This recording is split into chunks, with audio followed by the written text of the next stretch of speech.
Et pour ça, je veux vous donner quelques signes. Hmm? Quelques signes oyo eza vraiment mutu ya makasi na mutu tango ozomona ngo pa ya partenaire ou bozana ye. Po batu mingi bana molili. Alors tango ozana connaissance ezo permettre yo comprendre mutu. Okoyeba ke na mutu oyo tokokoka kofanda na mutu oyo tokokofanda te.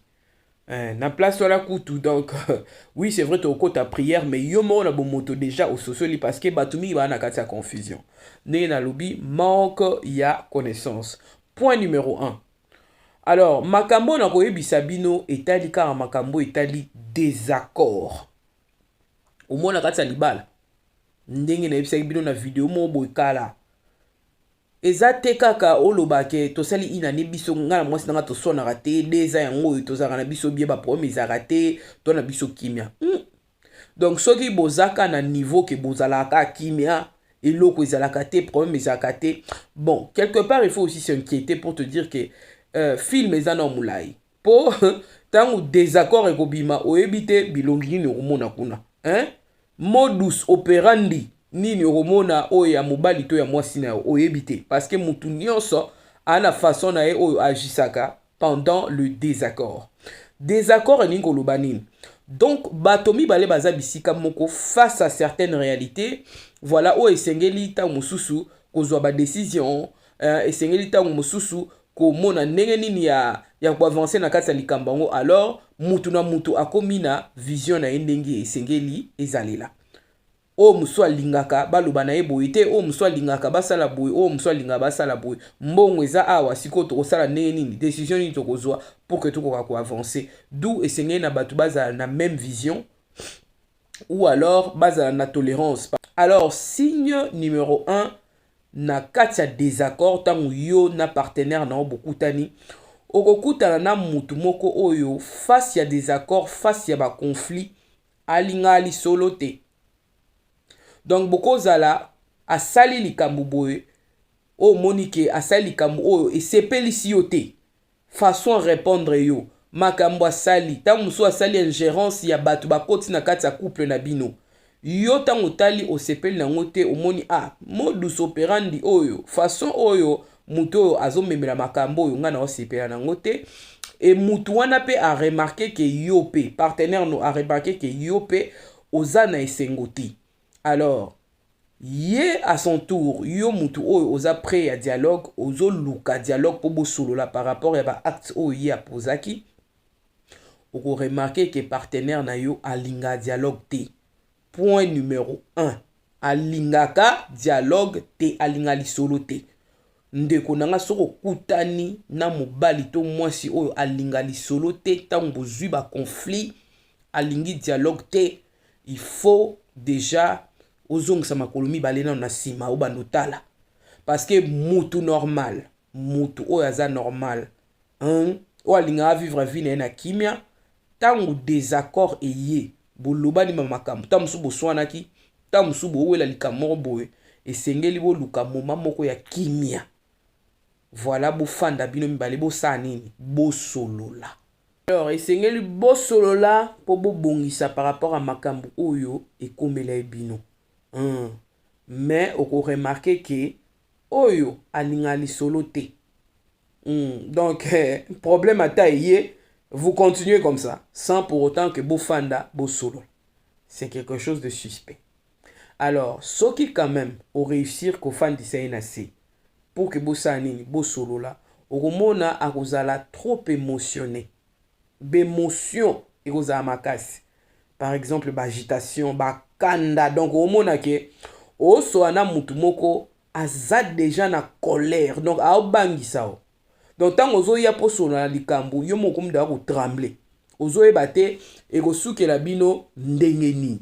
Donc, mutu moko aza leste. Or, mutu oyo aza équilibré, azalaka toujours ouvert na dialogue et puis akomitia na état moko ya malamu pour que bosa nini bo échanger. Humilité moko boizana na kati wana. Mais oyo boy akozala na bakanda moko yaya yo motongo yo beta liso na yo oyeba te na ba loba mo pena sisa onde nini. Attention soko kuta na muto aza na caractère ya lolenge boy. Asilika kalinga dialogue te mais soko réussir abandi kovimba na ti oloba likambo na yo le temps osilisa yaya yeba ke makambo nyonso ye nango wana solution moko te kozwama akobongola likambo wana nyonso tu abwakeli yo. Donc yo yaki mpo bosola parce que omonaki faute ezaki pa na ye. Omoni makambo apose to asali eza malamu te ou bien omoni ye na un certain comportement azovimba. Ocomprendre? Siko olingo tia ye na se mpo bosolola me ye azwi baémotion likolo epuis ntango osisi koloba azwi makambo wana nyonso tu abaloli yango arenverse yango ekomi yo. Soki nasalaki boye ezalaki mpo na yo. Soki nakendaki koloba c'est parce que oyokaka te. Voilà. Donc ngai obando kaka ba ngai pona. Nga so mutake na nga boye nga na salaka boye. O comprendre? Ou sentir que colère eza na kati ouverture d'esprit eza te solution ozwama te. Wana point numéro 2. Voilà. Numéro 3, on constate que asenga pardon te. Donc tokoloba boye soit asengaka pardon te. Souvent bato mususu ya senga pardon te. Ata likambo eza ndenge nini oyo ezomona ke no yende mutasalaki yende mutakendeki yende mutabimisa likambo libanda acte azopose yaya akoboya automatiquement kosenga pardon. Le fait que mutu déjà a permettra te que li solo ezala abongolaka likambo ekomi neti yo nde mutu c'est à cause de toi ndeko nanga akotikalaka jamais kosengaka pardon. Pardon basenga ngo soki mutu a se remettre en cause. O comprendre? So mutu a se remettre en cause a mimoni ke naza mutu place on aloba mabe na senga bolimbisi. Non. Siko bango ba opéra ndeni. Bango omona akoloba so na sali yaki boizaki parce que yo saki bo. Soki na tiaki mwana mwasi ona zemi parce que yo mikolo yo ozai ko kipenga suma la mute. Donc arobando luka kaka ba faute. Oko se retrouver na kati ya relation ye asenga ko pardon te mais yo kaka ne muto senga ba pardon parce que nyonso ya saka ya mabe a tourna ngo toujours contre yo tout le temps quoi accuser tout le temps quoi accuser on se retrouve na kati ya relation que yo kaka muto senga pardon yo kaka muto luka ka dialogue yo kaka muto porta ba faute nyonso à un moment donné tu ne sais plus quoi faire. Alors azam mutu moko ndenge tolobi na point mususu azali mutu oyo tellement asololaka makambo na yete tellement a se remetaka jamais en cause. Ko se remettre en cause ni koloba faut zaper anasaki mabe moi mutu ana molimo mosanto Saint-Esprit a jugera ye.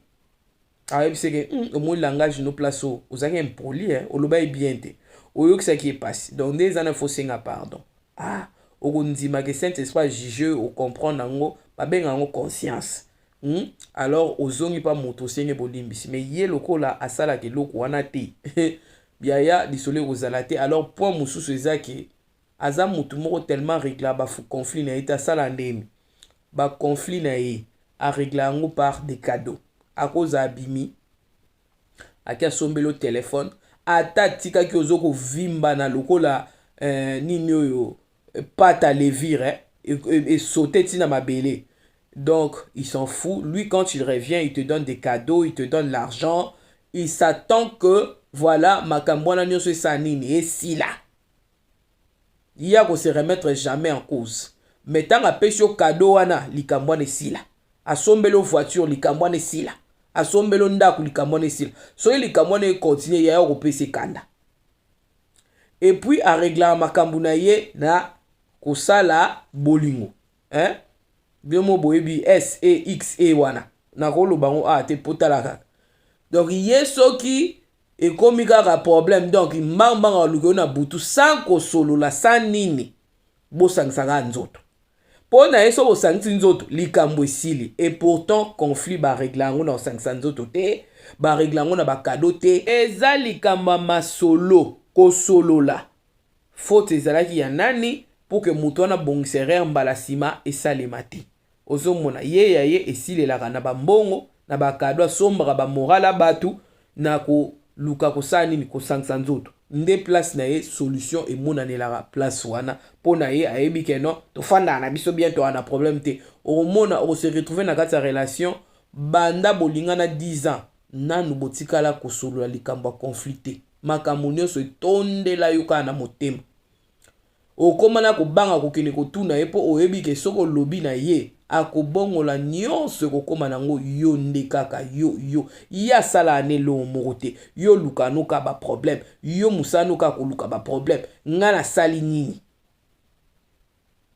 eza foti na yo okobanda oyo kaka bongo yo moto osalaki bo mikolo wana opimela ye nga nzoto yango nakende obima na fille wana mikolo wana olambela ye ngai te oyambaki nga bien te yango tokende kolinga donc akolukelaka kaka makambo ye asala ane eloko te ye makambo nde nyonso tu ezalaka yo nde moto obandaka ye yebaki ntango omona makambo abongo na kati ya relation tout est début yebaki moto wana ochange na ye te.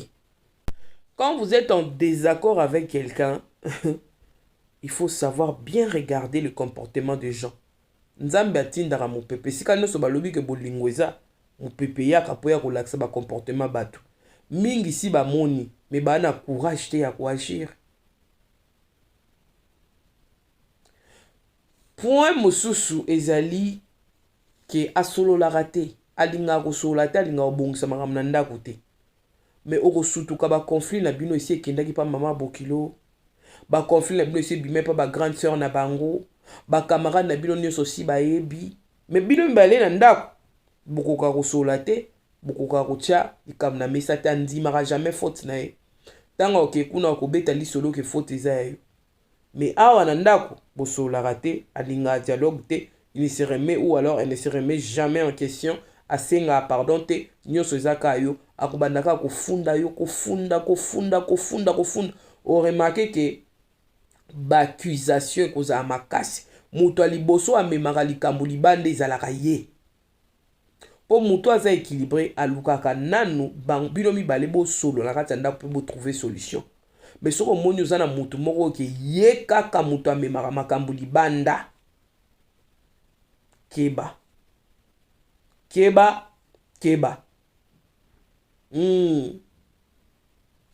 e na libanda aza na réputation moko tellement ya malamu ke soki amemi likambo bakroyaka eyo okoma satana abimisa o deja demo kala banda obeta masono deja kala depuis ebandeli abanda oloba bafaiblesse na yo siko ntango yo koya ekomi da trop tard asa abimisa da image ya mabe ya yo réfléchir ndeko na nga koloba to oyokaki to nga nalobaka na nga kaka